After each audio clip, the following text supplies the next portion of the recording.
हाँ बेटा बेटा, हाँ सामने आवाज आ रही है, इधर आ बेटा।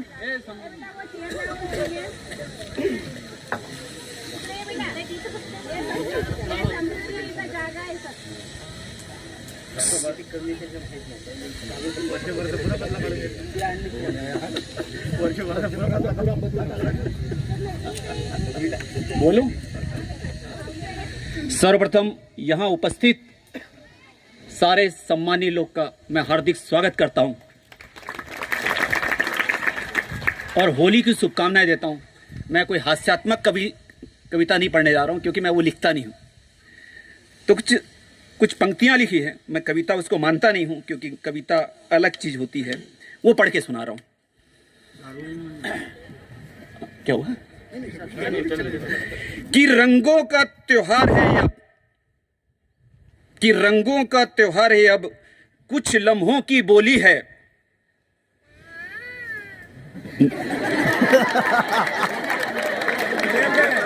आपने बोला था ना हास्य कविता नहीं है। कि रंगों का त्योहार है अब, कुछ लम्हों की बोली है। निकले हैं मद मस्त होकर, हम सबकी ये टोली है। हर गिले सिकवे भुलाकर फिर सजी है रंगों की महफिल। हर गिले सिकवे भुलाकर फिर सजी है रंगों की महफिल। सतरंगी बरसातों में आज प्रेम की होली है। आओ हम सब इस होली में, आओ हम सब इस होली में अपने मन पे नई प्रीत जगा लें, अपने मन पे नई प्रीत जगा लें। ऊंच नीच का भेदभाव भुला लें, सबको अपने गले लगा लें। आओ हम सब इस होली में अपने मन में नई प्रीत जगा लें, ऊंच नीच का भेद भुलाकर अपने गले लगा लें। और कल तक जो थे पराए हमारे, और कल तक थे जो पराए हमारे, आज वही हम जोली हैं, आज वही हम जोली हैं। सतरंगी बरसातों में आज प्रेम की होली है।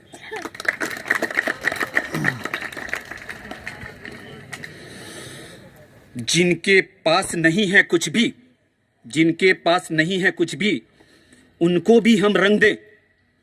मीत बनाकर उन सबको हम अपने टोली का संग दें। जिनके पास नहीं है कुछ भी, उनको भी हम रंग दें। मीत बनाकर उन सबको अपने टोली का संग दें। और कल तक थे जो दुख की बातें, आज हंसी ठिठोली है। कल तक थे जो दुख की बातें, आज हंसी ठिठोली है। सतरंगी बरसातों में आज प्रेम की होली है। मन में नहीं कपट छल हो, मन में नहीं कपट छल हो, ऊंचा बहुत हो अपना मनोबल। मन में नहीं कपट छल हो, ऊंचा हो अपना मनोबल। अब के रंग में है समेटे, अब के रंग में है समेटे, दिल तो पावन गंगा जल हो। और अंतर मन भी स्वच्छ रहेगा अगर सूरत भोली हो। अंतर मन भी स्वच्छ रहेगा अगर सूरत भोली हो। सतरंगी बरसातों में आज प्रेम की होली है। सतरंगी बरसातों में आज प्रेम की होली है। Thank you so much. विहीर खूप खोल होती, त्याला बाहेर निघता येत नव्हतं। विहीर थोडीशी आडबाजूला होती आणि त्या आडबाजूला असलेल्या विहिरीमध्ये पडलेल्या माणसाचा आवाज कोणाला जात नव्हता।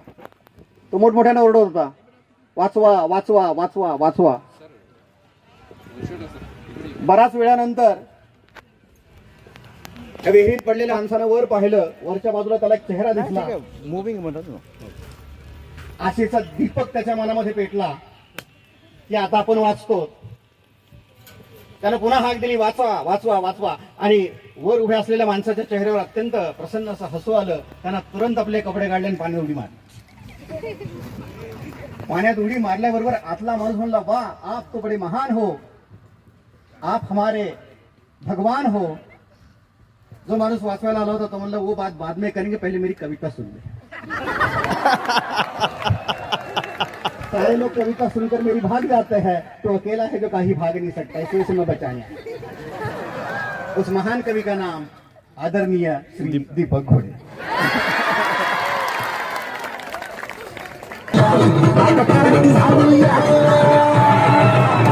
आता परत झालूया तुझ्या घरात आलूया, लई फिरून बांधावरून कल्टी मारून आलूया, आगडींच्या जोरात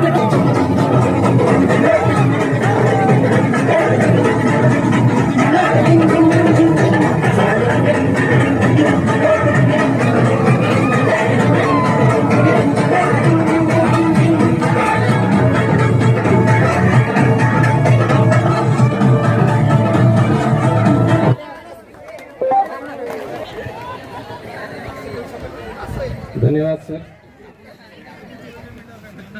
खरंच भाग्य लागतं असं काही माहोल फ्री ऑफ चार्ज श्रोतेगण मिळत आहेत. धन्यवाद, थँक्यू. तर तिकडे आवाज येतोय का? नाही नाही, इकडे इकडे थोडा स्पीकर. हॅलो हॅलो, नाव थोडासे जवळ येऊ शकतात. चला, ओके. तर आजचा हा कवी संमेलनाचा कार्यक्रम, ज्याला मी शीर्षक दिला आहे चकल्लस. चकल्लस.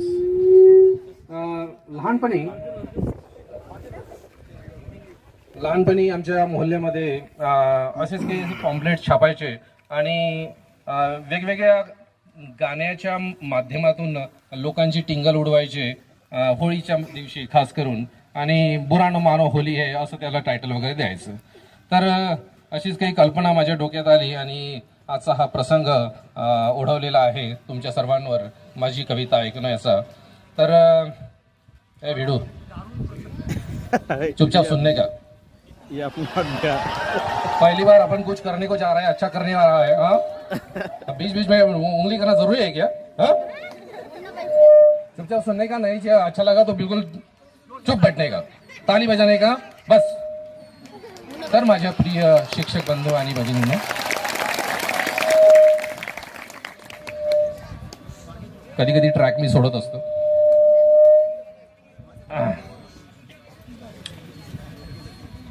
तर कविता ही तर हे माध्यम थोडंसं वेगळं आहे, पण खरी गोष्ट मी काही माझ्या प्राणीमात्रांवर जे काही अन्याय होत आहे आणि प्रशासनाद्वारे सुद्धा कधी कधी असे वक्तव्य केल्या जातात जे प्राणीमात्रांच्या मनाला दुखवतात, आणि असेच काही वक्तव्य जे माझ्या मनाला फारच दुखवून गेले. आताच काही दिवसापूर्वी प्रॅक्टिस टेस्ट झाली 10व्या वर्गाची. सर्व 10वीची मुलं बसले होते, मी पण असं बसलेलो होतो. 10वीचे सर्व शिक्षक, आमचे प्रशासकीय अधिकारी पण तिथे बसलेले होते, आणि त्यांच्या मुखातून एक मी वक्तव्य ऐकलं, फारच मनाला दुखवून गेलं. ते वक्तव्य होतं,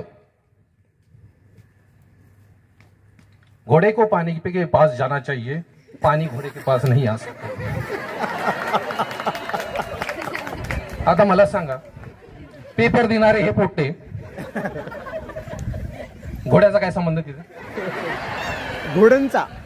बरं ठीक आहे, इंग्लिशचा विषय घोडे सर शिकवतात, बाकी विषय बाकी जर घेतात. म्हणजे माणसाच्या मन कुठे, सॉरी, घोड्याचे मन सुद्धा काही कुठे दुखवतात, या गोष्टीची कुठेही जाणीव नाही या लोकांना. बरं असो, आमच्या मराठीच्या शिक्षिका इथे दिसतात का? कानोले मॅडम, ज्यांना मी कधी मुक्ताहीची संज्ञा सुद्धा दिली होती. कधी शिकवताना ते लावून मी ऐकलंय ते म्हणे, गंगेत घोडं आलं. आता तुम्हीच सांगा, आंघोळ करणं काय घोड्याचा विषय आहे का? एवढे सगळे घोडे गधे नावाला दिसतात, सर्वजण करतात ना तुम्ही. मी कधी आक्षेप घेतला घेतला का? विचार करायला पाहिजे. किती किती मनाला दुःख होतं. बरं, मुक्ताई सोडा, ज्ञानेश्वर, ज्यांना मी ज्ञानेश्वराची उपमा दिली होती, शिर्के सर म्हणे एका मुलाला असे प्रत्यक्ष म्हणत होतं माझ्या समोर, म्हणे एवढा मोठा घोडा झाला पण अक्कल आली नाही.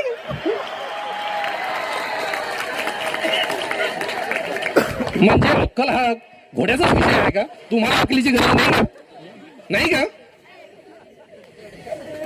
ठीक आहे, नसेल तर मी काय करू शकतो. हा, आमचे महोदय मित्र मस्के सर, त्यांनी विचार करावा. मी काही त्यांच्यावर आक्षेप घेत नाही, पण चौथी अशी एक मन ज्या कालबाह्य झालेल्या आहे आजच्या परिस्थितीत. म्हणे वांग्यात घोडं घुसलं. वांग्याची साईज काय, घोड्याची साईज काय? गणिताचं मेजरमेंट घेऊन पहा, कधी सांगा या लोकांना. एवढ्याशा वांग्यावर केवढा मोठा अत्याचार. ह्या कालबाह्य झालेल्या ज्या मणी आहे त्या हद्दपार झाल्याच पाहिजे. नवोदय विद्यालयाच्या प्रगत शिक्षण देणाऱ्या अशा विद्यालयात तरी कालबाह्य झाल्याच पाहिजे. आजपासून घोड्यात आणलं गेलं असं म्हणायला पाहिजे. मी आजमध्ये किती खाऊन चुकलेला आहे, पोटात गेलेले आहे. मग ही मन अशी म्हणायला नको काय? तुम्हीच सांगा जोशी सर, मी चुकीचं काही बोललो का? नाही. तर अशा कित्येक प्राण्यांच्या भावना दुखवणाऱ्या वक्तव्य लोक करत असतात आणि मी ते सहन करत असतो. असो, हा,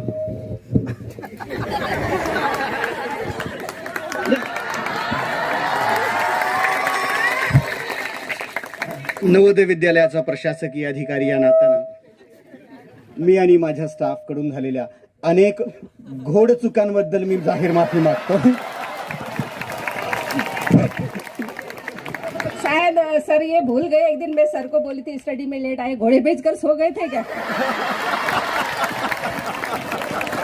मतलब देखिए, बेचने के बाद जो वैल्यू आती है वो घोड़े की आती है, गधों की नहीं आ सकती है ना.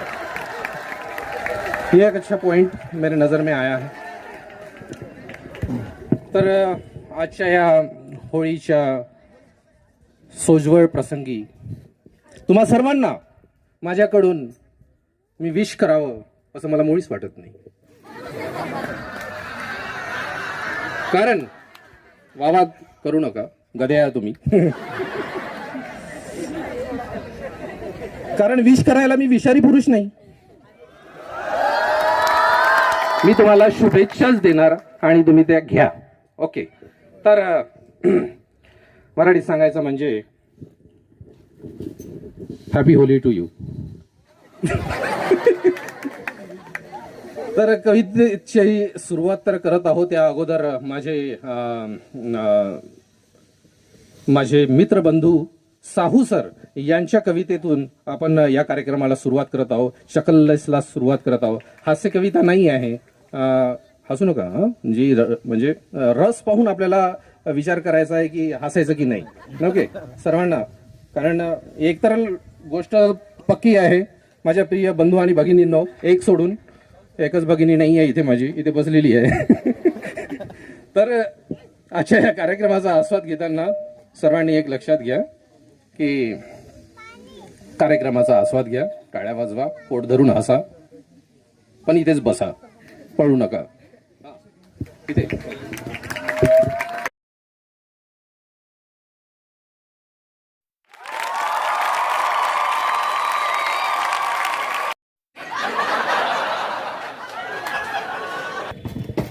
तर मी बोलत होतो प्राण्यांविषयी. जेव्हापासून प्राण्यांवरचं आपलं जे प्रेम आहे ते कमी झालं तेव्हापासून समाजामधील जो सलोखा आहे, प्रेम आहे, आत्मीयता आहे तीच कमी झालेली. आणि विशेष म्हणजे या बायांमध्ये फारच हेवे देवे वाढलेले आहे. पूर्वी 10-20 वर्षापूर्वी मी पाहत होतो की दोन बाया एकमेकींसोबत अशाच बसायच्या, आमोर समोर बसायच्या आणि डोक्यातल्या प्राणी यांचे शोध घ्यायचे, प्राण्यांचे शोध घ्यायचे डोक्यातले, आणि अक्षरशः ते अशा नखावर त्यांचा जीव घ्यायचा. म्हणजे कितीही आत्मीयता, कितीही प्रेम एकमेकींबद्दल. म्हणजे एका हिंदी चित्रपटातील काही संवाद सुद्धा असे कमी पडतात. तुमने अगर मेरे बहन को हाथ लगाया तो मैं तुम्हारी जान ले लूंगा. तसंच मैत्रिणी, तुमने मेरी दोस्त की अगर जो बालों में भी जाने की कोशिश की तो मैं तुम्हारी जान ले लूंगी. ओके, केवढं हा म्हणजे आत्मीयता हा सलोखा आजच्या दिवसामध्ये कधीच दिसून पडत नाही. एकीनं जर 100 ग्राम कचरा जर दुसरीच्या अंगणात ढकलला ती 1 किलोग्राम नेऊन टाकते. असे हेवे दावे या महिलांमध्ये, सॉरी पण ही वास्तविकता आहे, त्यामुळे मला बोलावं लागत आहे. ओके, तर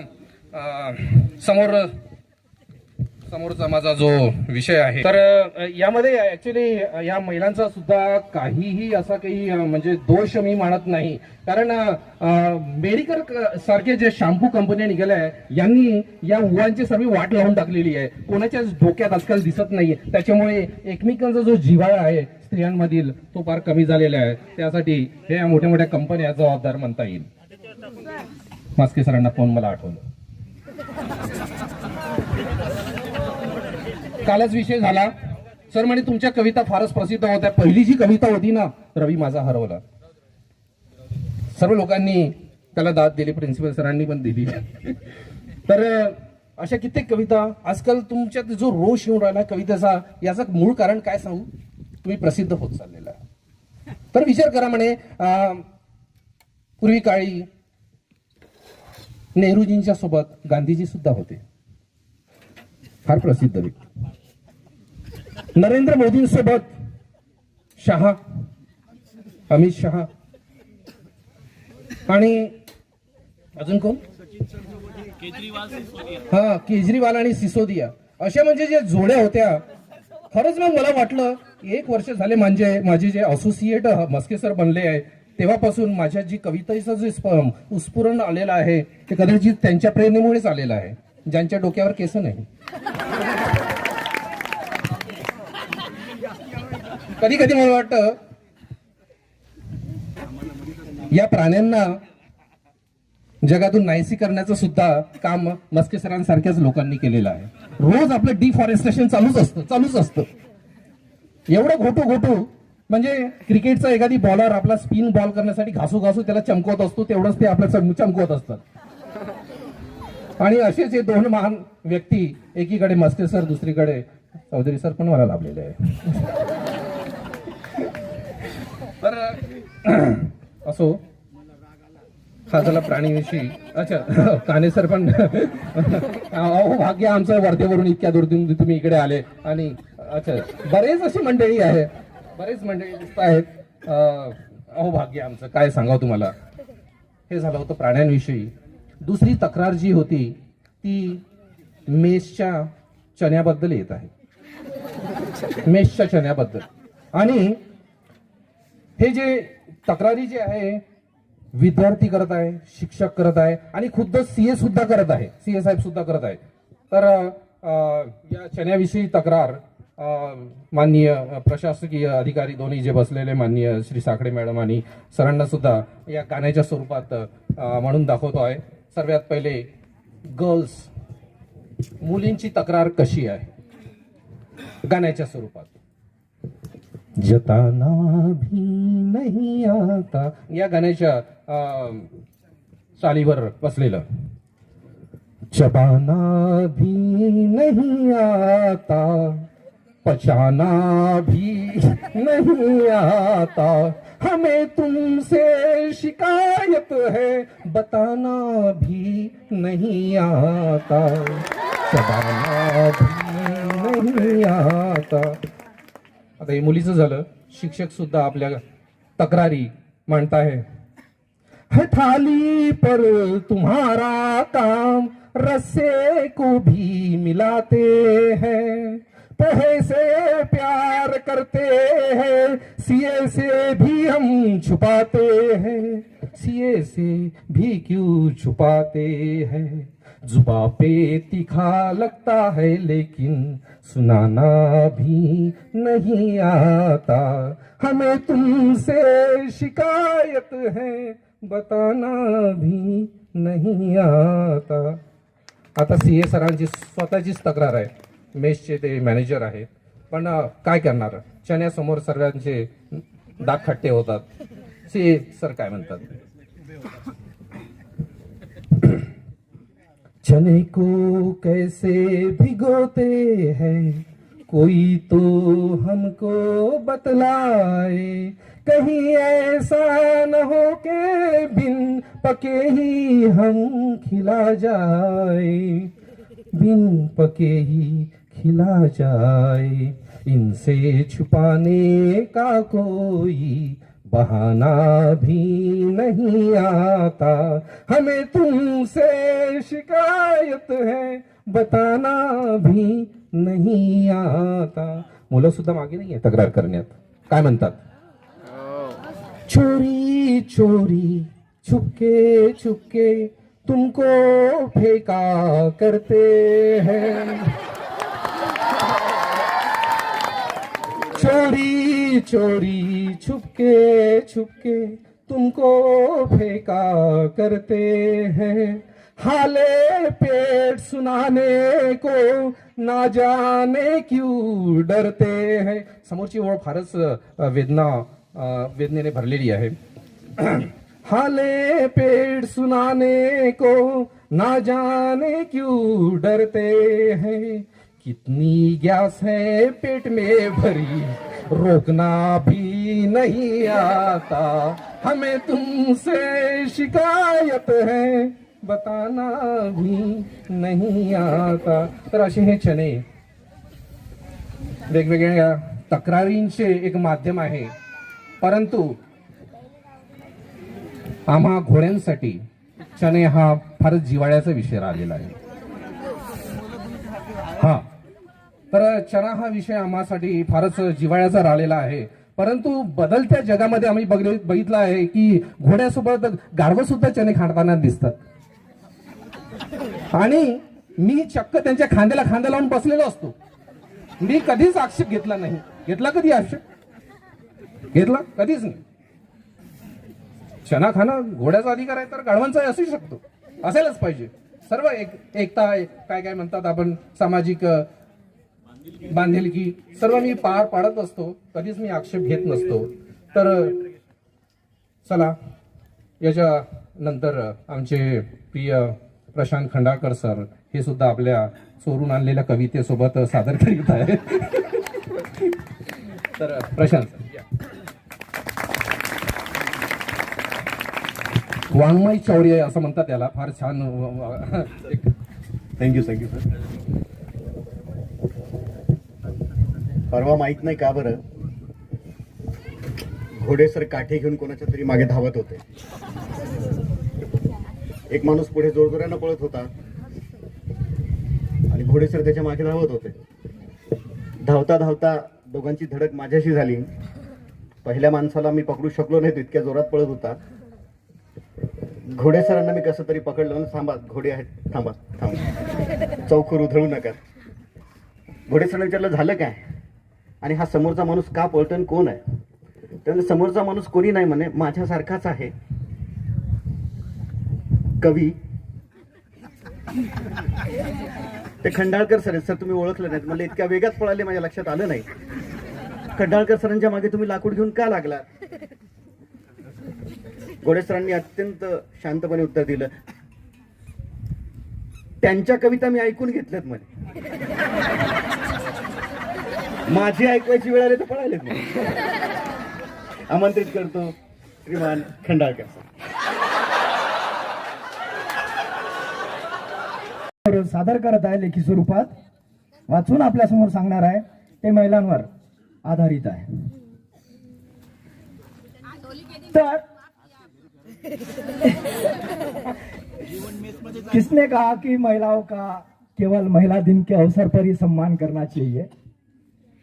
किसने कहा कि महिलाओं का महिला दिवस के अवसर पर ही सम्मान करना चाहिए? इसका मतलब यह है क्या दूसरे दिन उनका अपमान करना चाहिए? नहीं है किसकी क्या जरूरत, किसकी क्या जरूरत, किसी की कोई ये जरूरत हो ही नहीं सकती कि हम किसी दिन उनका अपमान तो कर ही नहीं सकते, अपमान तो कर ही नहीं सकते।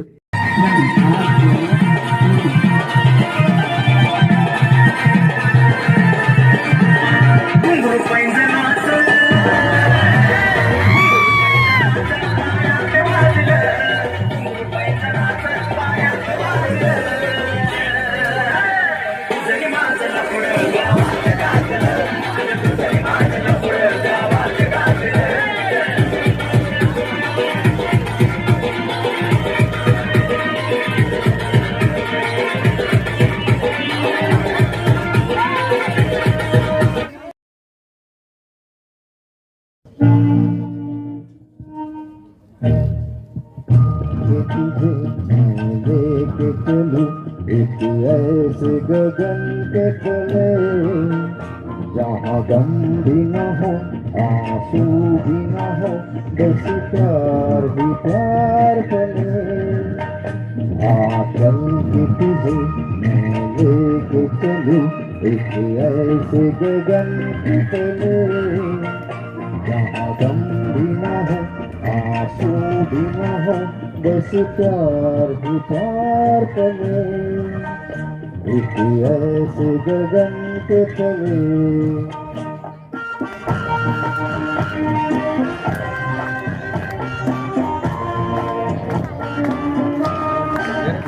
सूरज की पहली किरण से आशा का सवेरा जागे, सूरज की पहली किरण से आशा का सवेरा जागे, चंदा की किरण से धूकर घन घोर अंधेरा भागे, चंदा की किरण से धूकर घन घोर अंधेरा भागे।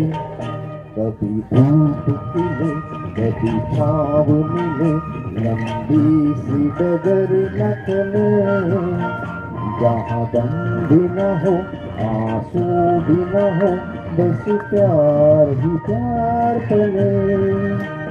एक ऐसे गगन के तले।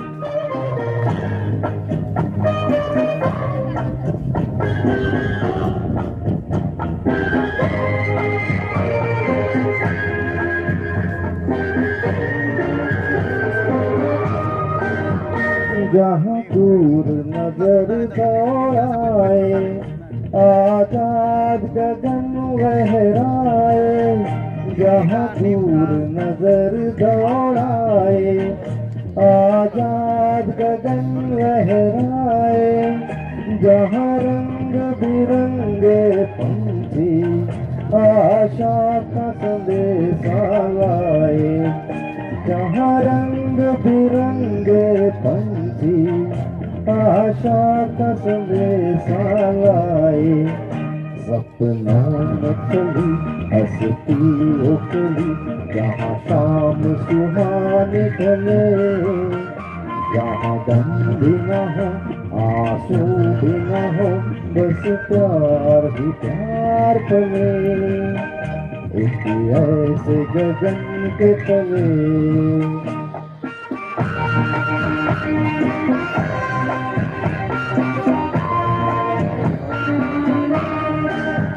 सपनों के ऐसे जहाँ में, जहाँ प्यार ही प्यार खिला हो, हम जाके वहाँ खो जाए, शिकवा न कोई गिला हो, कहीं पैर न हो कोई डर न हो, सब मिलके चलते चले, जहाँ गम भी न हो आंसू भी न हो, बस प्यार ही प्यार चले। आंसू के तुझे मैं लेके चलूं एक ऐसे गगन के तले, जहाँ गम भी न हो आंसू भी न हो, बस प्यार ही प्यार चले। एक ऐसे गगन के तले। मैं झुकेगा नहीं साला। जाणी जाणी माझ्या कवितेवर टाळ्या नाही वाजविल्या. मी त्यांना पकडू पकडू माझ्या कविता ऐकणार. मी ऐकलंय साखरे सर, तुम्ही माझी कविता न ऐकताच उठून गेला होतात. आता आपली भेट मैदानावरच होणार. भेटूया मैदानावर.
Sobrang